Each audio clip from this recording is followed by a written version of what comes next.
perdre sa maman à 12 ans, et devoir assumer son deuil devant les photographes, le prince Harry ne s'en est décidément jamais remis. Alors qu'il a toujours raconté le traumatisme ressenti enfant lors de l'enterrement de la princesse Diana, où il avait dû défiler derrière le cercueil avec son père et son frère dans tout Londres, le fils du roi Charles s'épanche dans ses mémoires, attendues pour le 10 janvier, sur les années qui ont suivi le drame. Et notamment sur un fait dont il était presque sûr selon Hello, qui a récupéré quelques extraits en avant-première, sa mère n'était pas morte, mais cachée, pour vivre une vie tranquille et loin des médias qui l'avaient tant rendue malheureuse selon lui.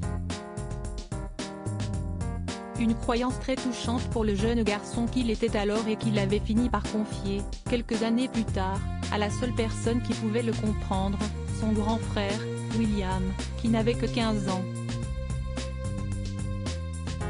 Et selon le cadet, son aîné aurait pensé la même chose pendant longtemps. Sûrement un signe que tous les deux étaient totalement conscients de la haine que leur mère vouait au paparazzi, qui lui avait si souvent gâché la vie. Son confident devenu son pire ennemi en tout cas, si les deux jeunes garçons étaient à l'époque si complices, on peut dire aujourd'hui que la vie les a séparés.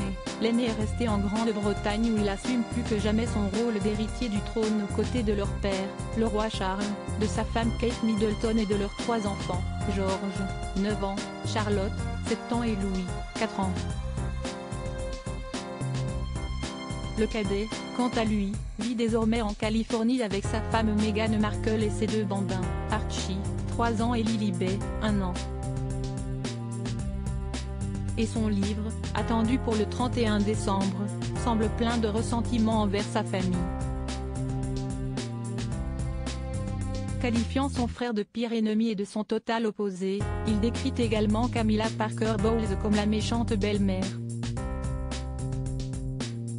Mais surtout, si est son père qu'il dépeint comme un homme incapable de donner de l'amour à ses fils, notamment au moment de la mort de Diana où il ne les aurait pas embrassés ni réconfortés.